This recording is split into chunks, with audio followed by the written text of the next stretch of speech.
everybody, Kendra the Vet Tech here, and today we are going to talk about the mid-level practitioner role that has gained a lot of attention over the last year, and it was a proposed new position in veterinary medicine. So today with me are Missouri Vet Tech Association board members, and we are going to discuss this mid-level practitioner role. With me today is Jessica, who's an RVT and the Public Relations Manager for the Vet Tech Association in Missouri, and also Stephanie, who is a registered veterinary technologist, and she is the legislative chair for the Missouri Vet Tech Association. So welcome. Thank you so much, both of you, for being here with me today. Thank you. Yes, thanks for having us. So what I like to, well, first and foremost, I should say I've lived in a lot of different places. I mentioned a lot of different states that I've worked in.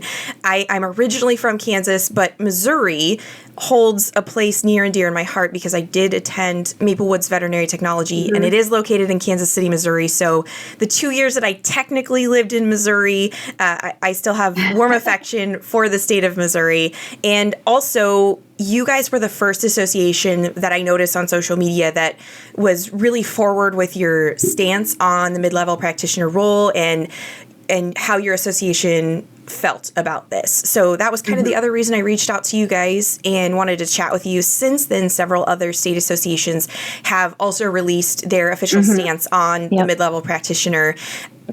I'm seeing a lot of support in the same thread that Missouri is on, in the same path that Missouri is on in their thinking. So we'll get into that in a little bit, but I do want to stay true to my podcast outlines and how they go in the episodes. And I want to talk about you guys and your career paths to and through veterinary medicine. It'll be a little more abbreviated since there's two of you and we have some meatier things to talk about, but I still don't want to skip this part. So whoever wants to go first, tell us about yourself. Jess, you go ahead, go first. All right,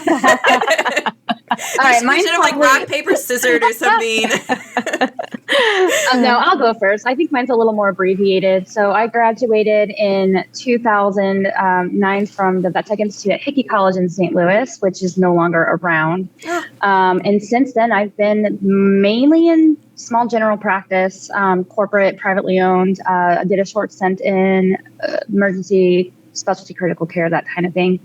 And then after I had my daughter, I went back very part-time GP, and that's when COVID hit. And that I was like, I pretty much got approached because I was on MOVTA to a program in the area needed a RVT to sit on their, oh my gosh, what is the word I'm looking for?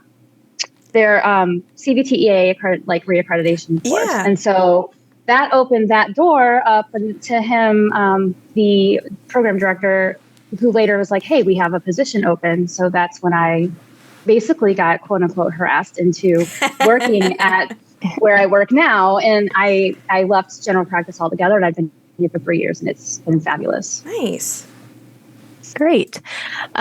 Well, I graduated vet tech school in 2002. I was saying, oh goodness, because it makes me feel old when I think about when I graduated vet tech school. I graduated vet tech school in 2005. I graduated from Jefferson College, which is just south of St. Louis. I grew up in Southeast Missouri. And during the second year of my vet tech program, they took us for a tour of the University of Missouri Veterinary Health Center. And I walked into MU and said, I'm coming here. This is where I need to be. So at that point in time, I thought I wanted to be a vet. So I moved to Columbia, Missouri, and was a pre-vet major for a little over a year. At that time, I started working. I had already worked in general practice as a tech for a little bit, and I started working in a research lab for muscular dystrophy part-time as a registered vet tech as I was going to school at Mizzou. Decided that I really loved being a tech. I really loved the hands-on aspect of being a tech. I was not going to continue on to be a vet. So at that point, I ended up getting a position as the neurology and neurosurgery technician at the University of Missouri Veterinary Health Center, and kept that position for 13 years. In my time there, I became certified in canine physical rehabilitation. And then I also pursued my veterinary technician specialist in neurology. I became a huge neuro geek. Like I literally have a neuron tattooed on my ankle. That's how much of a geek I am don't know about that it. I knew that. I don't know that I knew that about you. Yeah, that just happened last year at the ACVIM okay. conference. A group of neurotechs, we went together and did it. Nice. I love it. So fell in love with neuro. I love neuro. So became specialized. I did my bachelor's degree in vet tech through St. Petersburg College. At that time, that was really the only one that I could find that I would be able to do while I was working.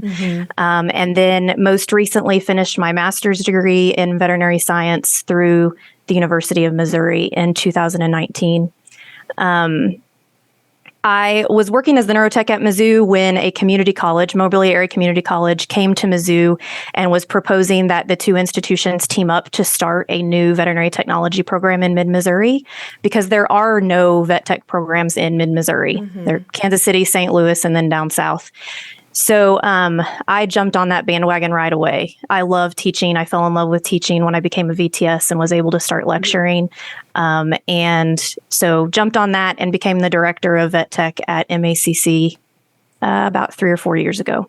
So director of a new program. We're still going through our AVMA accreditation status. They're coming for our site visit in a couple of weeks. Oof. So yeah, that's me. I'm also a mom. I have 3 little kids and we live on a farm, and yeah, love it. That's great. And So I would just really like to point out that I think that's fantastic that you are a veterinary technician and a director of a veterinary technology program. Yes. I think this is just fantastic that we are seeing more. Even my alma mater, the DVM that was the director has left the program, and now I just heard that. Yes. So Yes, I love him. It's so sad. I was love sad him too. it is sad. You know, Dr. Morrow was the director when I went through the program, and he did a fantastic job as the director and the main supervising DVM for us.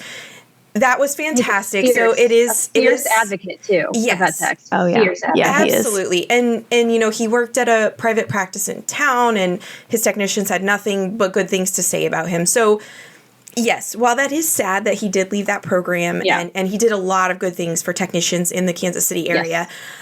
I'm so excited for Joan's opportunity as an RVT to now be the director of this program. And I love that we are owning our space more and having this happen more often, where we're seeing credentialed veterinary technicians as directors of the programs. So, And I think Missouri, out of the 1, 2, 3, 4, 5 programs that we have in Missouri, I think 3 out of the 5 program directors are RVTs, or well, Joan, fantastic. I guess, is plus or minus Joan. But yeah, that's fabulous. yes. So, great. Okay. So, lots of storied history between the two of you and experience in veterinary medicine. Let's jump into talking about associations. So, a lot of people don't join their state associations, or they don't join NAVTA, or they don't join all the millions of other respective associations that we have available to us for the different areas of veterinary medicine that we are interested in. So how do associations work for you? Why should we be joining them? Why should people in Missouri or Indiana or Washington, why should we be joining our state associations? I think the biggest is, with Missouri specifically, with us, we have Stephanie now, and she's been really good about the legislative, like being that squeaky wheel with the NVMB, getting her ex officio seat on their, NVMA, right? NVMA.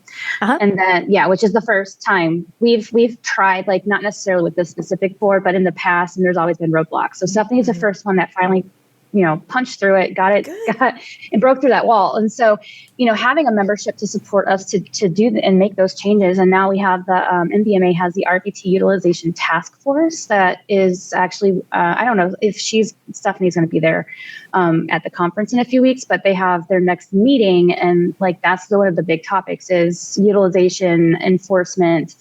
And, we cannot do this without the support of members, and not just the monetary support, but like hey, this is what we want. Thank you, MOVTA. We have the backing from the members, so we can go to these meetings and say, yep, this is what we want in Missouri. I would. Oh, I'm sorry. Yeah, go ahead, Stephanie. I was just going to say, I would agree. I think our state and national associations are your voice, right? Like, we can't do anything alone. We need the team effort. And so I think it's really important, especially for your state association, to join because they are backing you. So they're your voice with whether it be legislation. I mean, they're also supporting like your continuing education needs and listening to, what you need and what you're looking for with your career. So, yeah, true. So definitely, you said the continuing education. So if for no other reason, typically the state technician associations put on some type of yearly CE to help you get whatever your yearly allotment is. And you get either some kind of discount or free, depending on your state and your association. So it's a really good way to make sure you meet your CE every year. And then, like you guys both said, the voice thing. So how are we going to know what your problems are, your concerns are, if you don't speak up and be present and make sure that your thoughts and feelings are heard and gotten out there, especially for people like you, Stephanie, who are the legislative chair. So you're the one that's in all the really big meetings where they're making all the really big decisions for us. So we need to make sure that have that line of communication open. Yep. Right. And how can people in the state, though, how can they become involved in their state association? So I know when I lived in Washington, I just contacted them. I was like, hey, I've got a little toddler and I'm pregnant. Like, I don't want the commitment of actually being elected to a board position, but I want to help. I want to be involved. And they offered me a volunteer position. So it was short-lived because then we moved to Indiana a year later. But, they offered that to me. I could still come and sit in the board meetings, listen, input my opinion if I had one on things that they were talking about. And then I could help with little projects here and there. So what are your thoughts? So that's a Washington perspective. What are your thoughts or some ways maybe Missouri residents could get involved so people could get even other ideas for their states? Specifically right now, I did just have a poll sent out probably a couple days ago now, like over for not just our members, but techs and even DVMs, unregistered assistants, et cetera, to give their opinions on certain goings on so we can gather that data. So even if you don't want to make a commitment to even like a volunteer board position, participating in these polls, giving input when asked, like that is a huge way for us for you to help us out. But on the other side of that too, volunteering, even if it's just like, hey, our conference is coming up and we just need somebody to scan tickets at the door, like just little things like that. If you're interested, but you can't commit or you don't know what you'll be able to commit, just reach out. Like I'm sure most of the associations out there, if you just reached out and said, hey, I'm interested, but I have no idea what my commitment level is going to be, that I promise you, they're going to have ideas of where they need the help, or even little things like, can you write can you edit this article for the newspaper? Something small, that can be done whenever you can get to it, type of thing. Yeah. Yeah, I would agree. I think most of the state associations are probably small enough that all you need to do is send one email or make one phone call and you're in. Like, so that's all it's going to take. We love motivated people that want to help. Yeah. And I think the cool thing about volunteering on a vet tech board is that you get to know other like-minded people, right? Or maybe I shouldn't say like-minded because it's good to have diversity on the board. So maybe we're not always like-minded, but we all have the same, I guess, goals, right? Yeah, and we're all in the same profession. And it's encouraging, to be around groups of people who are doing what you're doing and pursuing the same goals for their career. So yeah. I think like-minded is an accurate description in a sense that we all want to promote their profession and move it forward. Exactly. So though we might have varying opinions, and those are welcome, and I think that those are necessary because we're at sort of a critical point, I believe, in the realm of veterinary technology where we need these new voices, we need these new opinions, we need people to start actually speaking up. And like you said, Jessica, participate in the surveys. We need these numbers. We need not only 10 people to reply and say, well, these 10 veterinary technicians would like this thing. When you go to the big people who are making the big decisions, they're going to be like, well, I don't really care about 10 people's opinions. Absolutely. Thank you. No, thank you.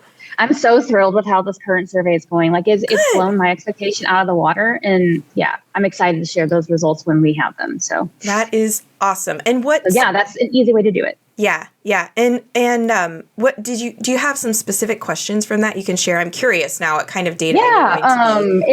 It was more specifically because we've been doing, or we've been doing kind of an online social media campaign about like, here are the current rules in Missouri, because you'd be shocked how many veterinarians, technicians, whatever, they don't know. They don't know what the correct titles are to even be used here. So do we have title protection here? Technically. What is that? It's a gray area. But so the survey was more so over saying, hey, here is the current definition for an RVT, and here's the definition. Given those definitions, do you agree or disagree with being called certain titles? Here's the not the Veterinary Nursing Act, but the Missouri Nursing Practice Act definition of nurse. Given this definition, do you agree or disagree that certain titles should or shouldn't be used? And I think some other questions were about like, what does your employer refer to credentialed or uncredentialed staff members? Just that kind of gauging that. And what would you prefer of these options? Like, which title would you prefer from 1 to 5 or whatever? And I'm stoked to share these results. It's blown my expectations out of the water. I'm so thrilled to hear that you're having such a good response from your technicians in Missouri. That's fantastic. This is what we need. We need people to speak up and become more involved. Right. And I have noticed that I follow your association on social media, and I will say that I am really loving your social media posts lately about the education, about we're not supposed to be calling everybody and their brother a vet tech who's not a DVM. These are the actual Practice Act laws of what we're supposed to be calling the staff within our hospital. I love that.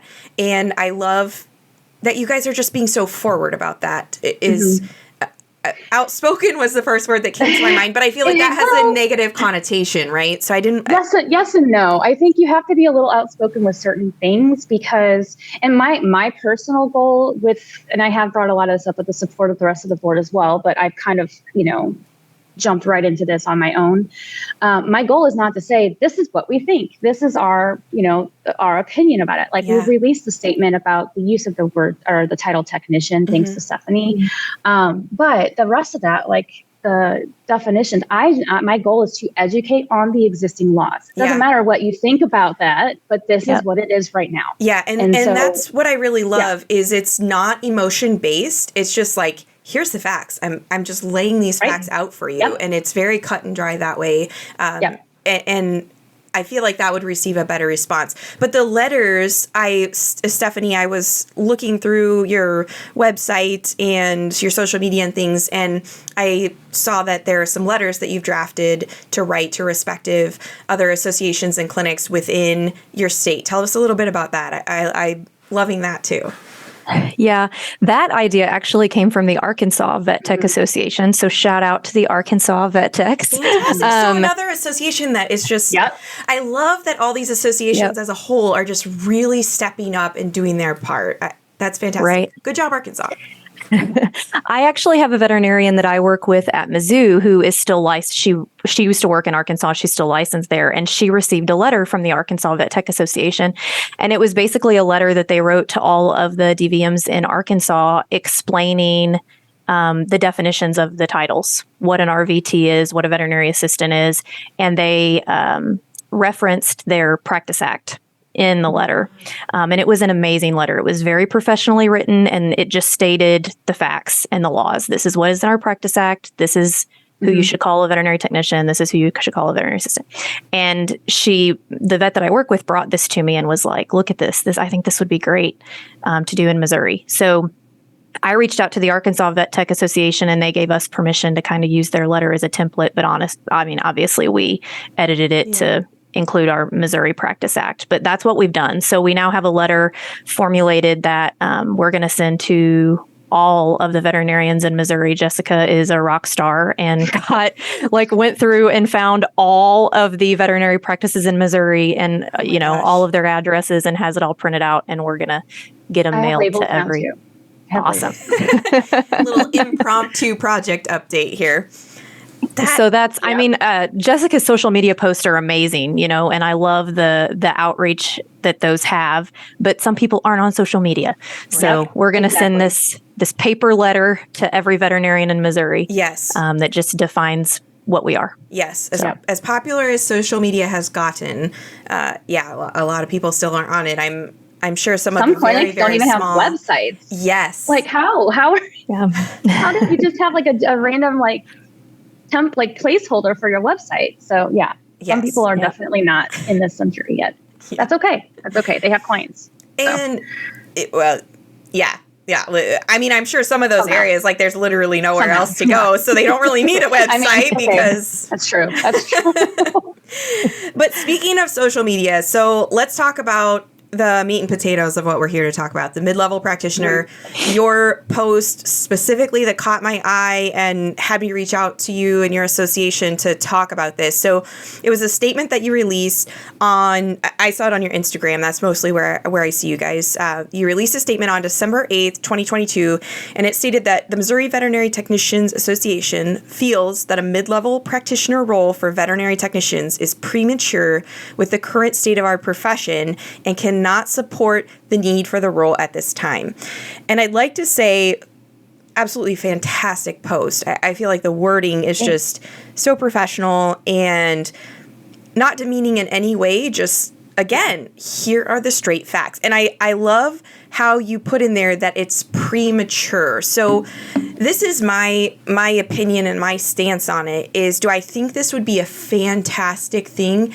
Absolutely, 100%. I definitely think that this is something that is viable, we should look into, and we should definitely move towards because credentialed veterinary technicians, we have the knowledge, we have the experience base, and we have the potential to be a mid-level practitioner. It's there.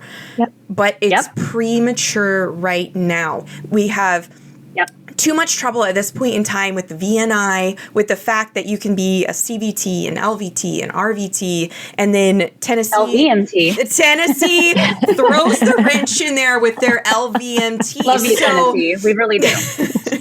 We do, but you throw a wrench in it. You add that fourth one. So, I think at this time, it's premature, like you guys said. We just can't support that. The waters are already way too muddied. And then, we have this with the VNI. Well, should we be called RVNs now or LVNs? I just looked at their demographic survey, and that was one of the optional titles that they offered was a licensed veterinary nurse. And I'm like, good grief, guys. Like, can we muddy the waters anymore at this point? We don't have enough time to really get into that today. I know. Trust me when we are not going to opinions on that too. We're not going to talk about the demographic survey. We're not going to do that today. Yes, we could go for like 3 or 4 hours if we add that in. But, oh my gosh, but the point is, the waters are already muddied so far. We have people who are not credentialed, not educated. They're assistants who are calling themselves vet techs. And then we have even further, now people are jumping on the veterinary nursing bandwagon, and people who will clearly state themselves, and I have seen Instagram accounts where they clearly state in their description of themselves that they are a veterinary assistant, but they put their little tag or their handle as such and such the vet nurse. So we already have people bastardizing something that is not even a legal title within our scope, within veterinary medicine. I rant over. What do you guys have to say about that? Or what are your thoughts on all of that I just purged out into the airwaves here? So I completely agree with everything that you just said. Nobody knows. The general public doesn't know what a vet tech is to begin with. Nobody respects the title. Nobody. Our problem in Missouri is that everyone calls themselves veterinary technicians, whether or not they're actually registered or not, and so that's an issue. We have like a atrocious retention rate in our profession. It's like 50% of the technicians that we graduate actually stay in the profession. I have grads that don't even 5 years. Not even that. I've had grads that after 3 months that are back to their old jobs. Yeah. And there's too many issues. I think part of that is because we don't have title protection. I think part of that is because of salary and benefits or lack thereof. I think part of it is due to underutilization. But I just think that there's so many issues in our profession that we need to focus on protecting, utilizing, and supporting the vet techs that we have right now and keeping them in veterinary medicine before we try to develop a new title. I also think the VTS side of me, we already kind of have a mid-level practitioner, right? Like that's kind of what VTSs are. And so I also have that opinion too, is that we kind of already have a mid-level practitioner in our VTSs. So if we would utilize our VTSs to their top potential, we would already be near like a nurse practitioner, a mid-level practitioner. Yeah. Yeah. And so 1,000,000%. And I didn't even think about, when I talked to both of you, I knew all of your extensive credentialing, Stephanie, but it didn't even dawn on me until you just said it, that you would have this unique perspective as a VTS. In the last episode 1, I chatted with Molly, who is also a VTS in equine veterinary nursing. She had the same feelings. I feel like we're all talking about this right now because she brought it up. She's like, I know we promised we wouldn't talk about this, but, I am a VTS, and this is kind of, we already have this. And so... Yeah. Again, that's going to further muddy those waters, especially for the people who are already a VTS. We have a lot of considerations to make, I think. Right. Yeah, right. And when you have the general public who doesn't even recognize what a vet tech is without credentials, especially, they don't even know that. And the argument is, well, they know what a nurse is, so we'll get that professional recognition. Well, those nurses work darn hard to get that recognition for themselves. Right. And for us, even if we called ourselves a veterinary nurse, I can promise you right now, that is not going to solve anything in our profession. No. It's not. And to be also very, very clear, speaking personally, but also I would feel comfortable saying on behalf of MOVTA, we are not saying that we don't support the idea of a mid-level practitioner role in the future. Yeah. We're not saying that we don't think that it's not something viable or prospective for us, but as you said, it is very, or as I said, technically very premature. You said, yeah. As you mentioned, I should say. It is very, very premature. I don't think we even need to dive into the intricacies of what issues we currently need to fix first. It's just a broken record at this point. And MOVTA and AVMA, and they can release all these surveys that they want. But we've been saying this for years and years and years and years. And it's the exact same findings every time. Shocking. I could have told you what those results of the surveys were going to be. I could have told you that. I know. Shocking. Why did you survey for that? I'm actually very, very glad though that they came out and they coincided with what they're aligning with all these other VTAs. And as soon as I released that, like that day, like other state, I don't want to say specifically who just in case, but other state associations reached out and they're like, can we talk about this? Like, did you poll your members? And I also want to be clear that no, we didn't poll our members because sometimes you need to just make that, be that person to say, I'm going to be the role model. And I did speak with the rest of the board. I did write that up and I said, hey, I need input on this. What do you think? Is this even a good idea? And everybody who responded was in support. They all thought it was good. So I just pulled the trigger and did it. But no, we did not poll members. But based on the survey, I didn't specifically ask about an NP position in the survey that we're pulling right now. But the nurse title is in there. And so far, the preliminary results are that, for credentialed staff,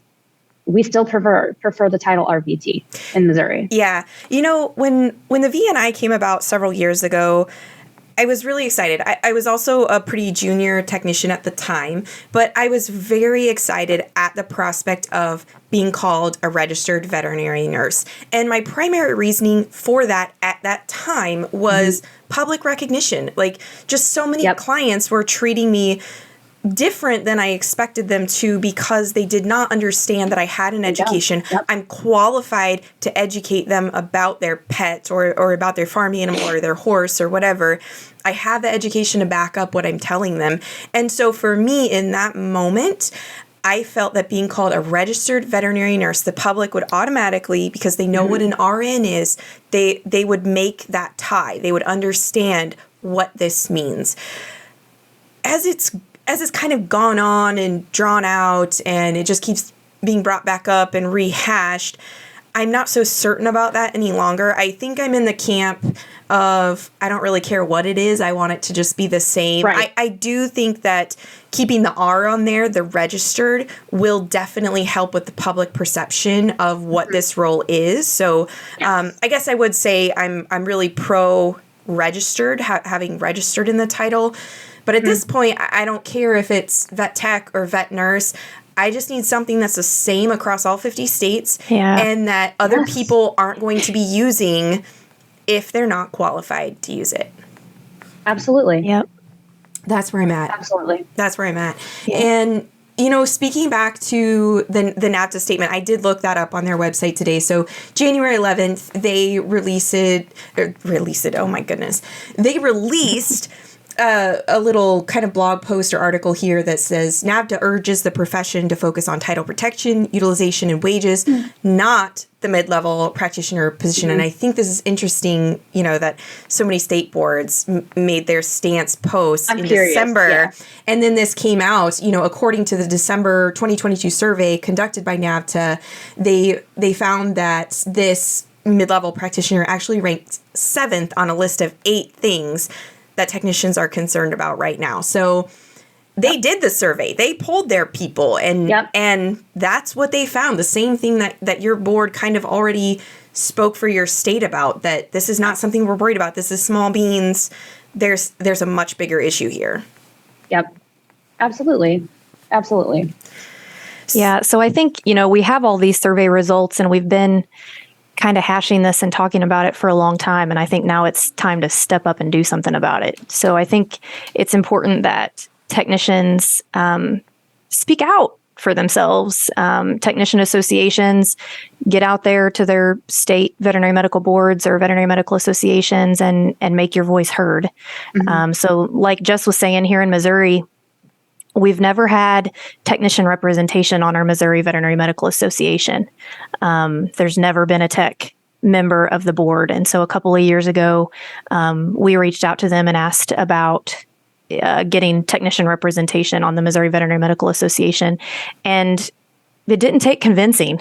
It was just that somebody needed to reach out and ask. Like they just needed someone to ask. When we asked them, they were like, yeah, we should have done this years ago. Why haven't we had technician representation? I think part of that too, Steph, is having somebody willing to step into that. Because as you know, at least with Missouri specifically, like we have this same like core group of people that have been doing well. As I found out, 2 of the board members have been doing this for 13 to 15 years currently in some capacity. So that's another thing, is that you get these people in these positions and they are like, they've already dedicated so many years of their life into being on this. They're like, okay, well, me going to the MVMA, that's just one more thing like I am going to be stuck doing. And so my understanding is that it had been brought up before, and I don't know who it was. It was probably before my time on the board, but my understanding was that we had some DVM support on MVMA, but not enough for them to get us on the board. And I think Steph was just the person who just was there, and she did it, and she's fabulous at it. So yeah, that's fantastic. Yeah, and it does. You know, if you think about all these issues that we're talking about that have been issues for quite some time and technicians have just been spinning their wheels, well, these people who have been doing this 13 years with no net result, no support, just them trucking along, I would expect them to burn out. I mean, this is something we talk about constantly in our field, burnout. So why would you not expect board members to burn out after a while if they're getting no results and no support from their technician population in their state? And I think part of that too is my knee-jerk reaction to be like, when I heard, I think it was, we knew that the AVMA had released the survey on the NP role. And that was like, okay, the DVMs are going to talk about us again without letting us, quote unquote, in their tent. So, and then NAVTA, did it. And I'm like, okay, like, come on, NAVTA, like, that's fine. We're going to finally do this once and for all. And so again, not pulling the members, but you had to be that person to be like, if we want change to happen, we're just going to have to rip off that Band-Aid and be the one to be like, you know what? No, this is what we want. This is what we need. And the support has been very positive, not just from other state associations, but just across like it's just the social media feedback. I mean, every now and again, you'll get like an angry emoji or reaction or something from some random person. But by far and large, a lot of these people that are mad about like the not supporting an NP role or not supporting the title of nurse, I don't have data to support this, but in my experience, it tends to be people that are not credentialed. Yeah. So I'm like, I feel weird saying that, but yeah, and that's a whole another can of worms that we maybe won't open today. But yeah, I find the same thing on social media, and we have a lot of people speaking out who haven't been through school, so they're calling themselves a vet tech, but they're not. I shouldn't say they're not technically, because the title is not protected in all the states. There's a lot of gray area. But my issue with this is I understand if you've been doing this 20 years and you're on the job trained and you've always been called a vet tech, but I'm also a staunch supporter of just because we've always done it this way doesn't mean that it's the right way. And we need to start moving forward. So if we continue to do the same things over and over and over again, we can't expect this profession to move forward. Yep. That's the definition. It's the definition. It's the definition. So I always, I'm sorry. Yes, go ahead, Stephanie. I always compared it when I worked at Mizzou at the vet school. You know, I worked at the vet school for 13 years. I spent 13 years teaching veterinary students. I can do a lot of things that veterinarians can do. Like I could diagnose some diseases, but I don't, because it's not legal for me to do that. And I would never call myself a veterinarian, even though I could do a lot of things that they do. Yes. Like none of us would ever call ourselves a veterinarian. And that's not, to me, it's not any different than someone calling themselves a vet tech when they're not a vet tech. Yeah. Yep. Exactly. So. And so my thing that I always circle back to is a credentialed veterinary technician will understand the why behind whatever they're doing. They understand why we're performing that skill, why we're giving that medication, why we're doing this, why we're doing that, because they have the education to back it up. Whereas someone who's not been through the formal education, they're just doing it because somebody told them to. And that's or a one huge specific difference. clinic. One specific clinic taught them one specific way. Exactly. Or one specific. So we've seen something a couple times and it's presented the same way a couple times. So we followed treating it this way. And that's not always the case. That's not always how things go. And so, yeah, that's kind of my outspoken thoughts on these things. Oh, we are all outspoken, and I think we we all agree with you there. Yeah, but I think that at this point, having the association speaking out is exactly what we need, because I see it as sort of like a tiered effect, right? We have MOVTA, who's here to represent everyone, and then kind of the next step down on the tier are the state associations. So sure, people can speak out to MOVTA and have their voice heard, but I feel like the large change is going to come from the bottom up. So people getting involved with their state associations and then feeding that information to the state associations, who are then a bigger presence within MOVTA, and feeding that information higher up the chain, if you will.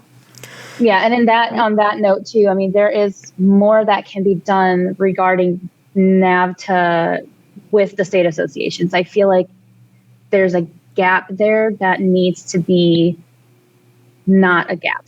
And I know they have the district reps and all that, and the district reps, like our district rep is great. I love her. She's very involved in multiple projects, and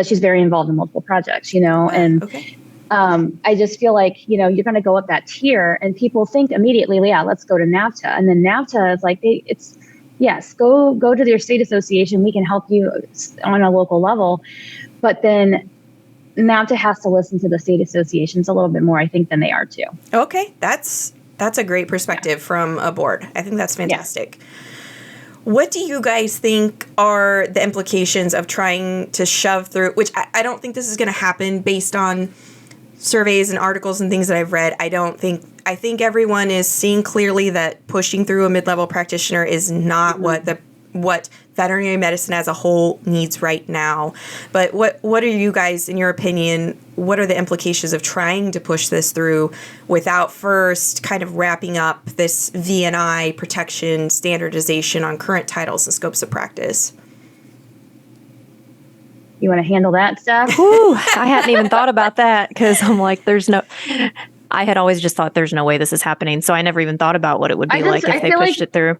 Yeah, I feel like you're a little more qualified than me, having being a VTS and having that master's, that I haven't gone up those tiers yet. So you, as somebody who would be a perfect candidate for the NP role, I feel like you would be. I think that's an amazing perspective, Jessica. All you, Stephanie.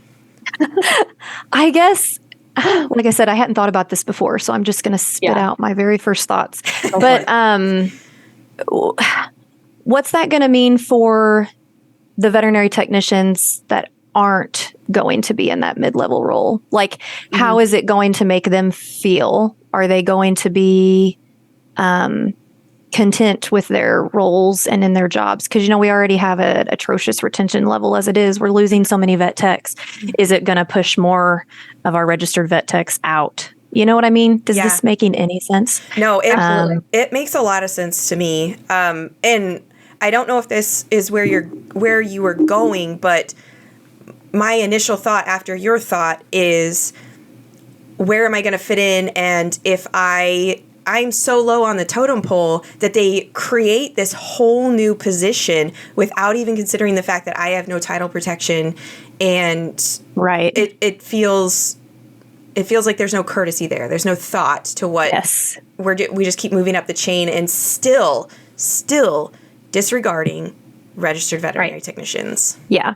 Yes, you said it in a much more eloquent manner than I did. That's exactly what I meant. Well, yeah. Okay, thank you. I appreciate that. I think you may have been going another way, but maybe we put our minds together and came up with the great way to spit that out. So, yeah. Okay. Anything? We're gonna move away from the mid-level practitioner. Do you guys have any other thoughts about the mid-level practitioner things? I feel like we thoroughly covered all of our opinions on that. But if you have any more before we kind of move away from that. Not without going off on like another 20-minute tangent. So I will refrain. I will hold back right now. Yeah. I guess I would just reiterate again that we're not saying we're not in support of a mid-level practitioner, because I think it is a fantastic idea. I just think we have other issues we need to take care of first. Yes. Absolutely. Yep. Yes. So just an abbreviated version of that post again, Missouri Vet Tech Association is saying that the mid-level practitioner role is premature. So not saying that they do not support it at some point in time, but we have bigger issues, and this is premature at this juncture. So absolutely. Yep. All right, let's go. Let's take, it would be a huge step back at this point, back to the beginning of the episode. We talked about what you guys are doing in veterinary medicine. So I really like to wrap up these episodes, again, just kind of staying true to the track that my podcast has been on. I really like to showcase career opportunities, where veterinary technicians have been, because there is so much out there for us. So is there anything else either one of you would like to share about your respective career paths? So if anybody was listening at the beginning and they were like, oh man, I want to follow in Jessica or Stephanie's footsteps, is there anything you'd like to share? No. No. Is there anything that you would like to share with your fellow technicians who are aspiring to follow in your footsteps? Networking. Oh my gosh, networking. I mean, even if you're not outgoing, just being so I run a local Facebook group for St. Louis. I run Vet Tech Nation, which is obviously like worldwide at this point. And the number of people or comments that I've had from friends that were like, oh, is that Jessica, the Jessica that just tagged you in the post? And I'm like, I'm the Jessica now? That's just weird to me. And I've had my students that will go out and be like, yeah, I interviewed at this clinic and they said they knew you. And I'm like, well, what's their name? And they'll tell me. And I'm like, I don't know this person, right? But these people, like, just having that presence out there and just being, and again, you don't have to be outgoing, because I mean, I can talk all day long, but I'm not trust me, I'm not going to go to a crowd of strangers and be able to be this outgoing, I promise. But just, being a presence, being a positive presence, and, people they'll start to pick up and recognize you. And as I fell into my current role, it was because I was on MOVTA, because I had those networking opportunities, because they reached out and they needed the help. And then they reached out again with an open position. And I gave him an inch and said, I might be interested. And then he just harassed me until I said, okay, fine. And I'm so glad I did. I really am. And that kind of goes with what Stephanie had said too. Like, put yourself out there, out of your comfort zone. Because if you told me 5 years ago I'd be teaching, I'd be like, are you drunk? Like, no. Yeah.